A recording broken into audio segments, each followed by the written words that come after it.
Olá, turma! Essa é a quarta aula de letras. Vamos falar sobre espanhol. Olá, pessoal, tudo bom?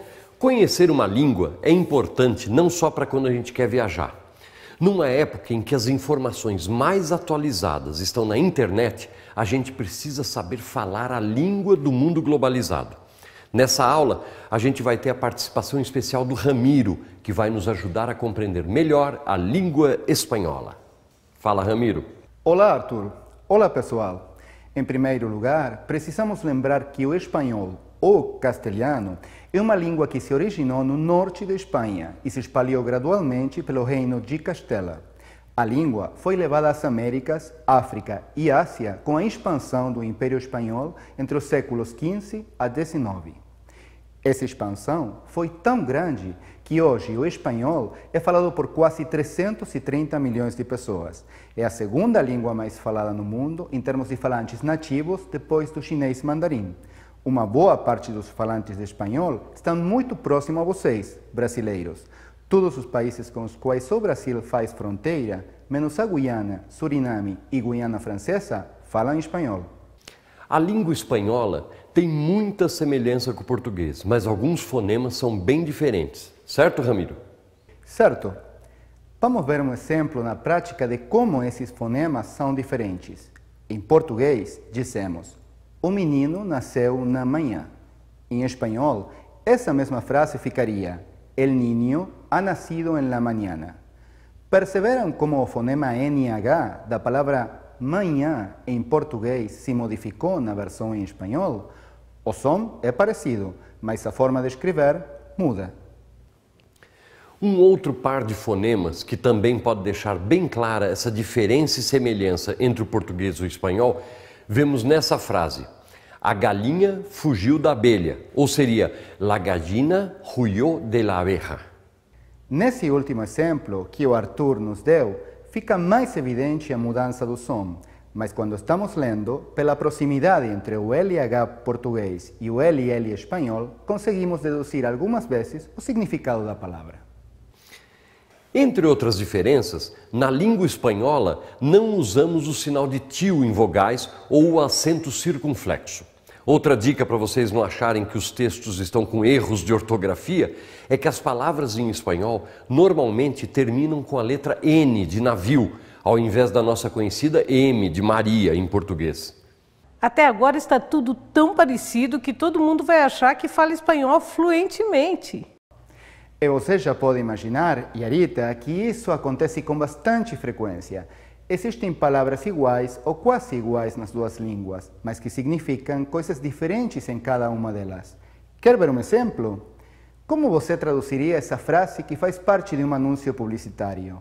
Todavía quedan personas que no saben que volar con nosotros es más barato. Achou que ia me pegar, não é, Ramiro?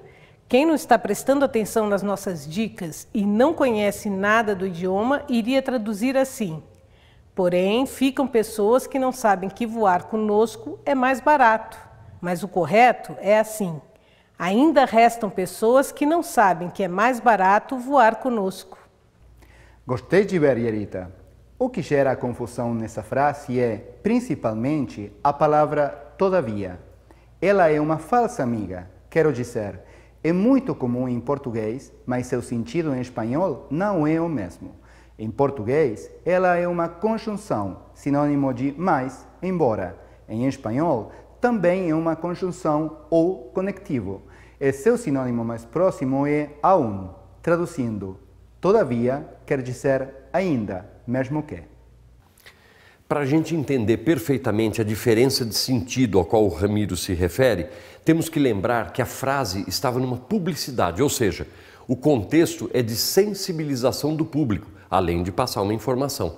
Por isso, faz muito mais sentido dizer: ainda restam pessoas que não sabem que é mais barato voar conosco. Assim, temos uma lacuna para a pessoa pensar e concluir se ela era ou não uma daquelas que não sabia e agora sabe sobre os preços baixos da companhia.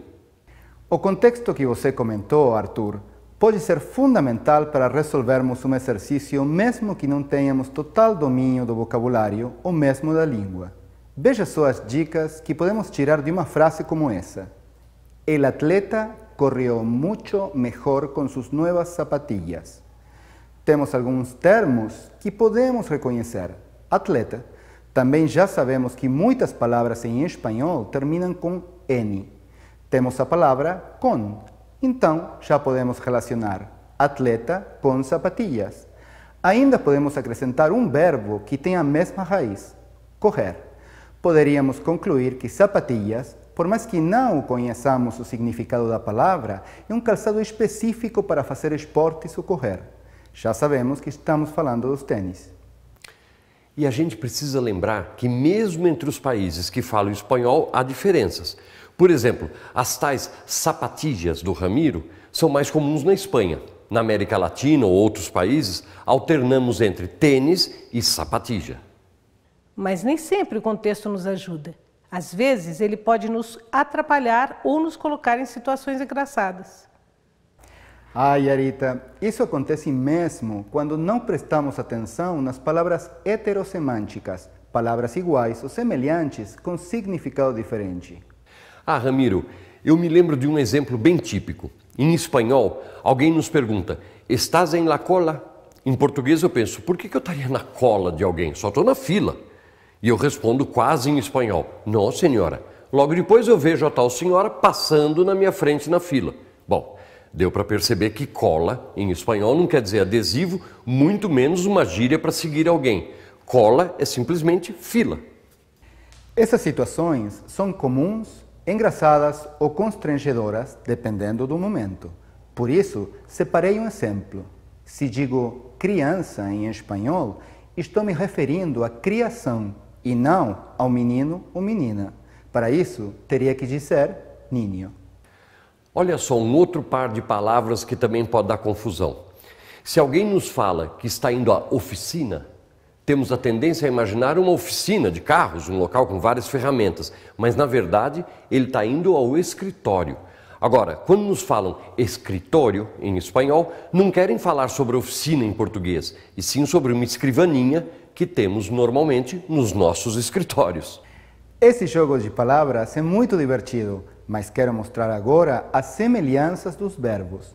Eles são fundamentais em qualquer língua e, como no português, também são divididos entre 3 conjugações de acordo com sua terminação no modo infinitivo, ar, ou ir.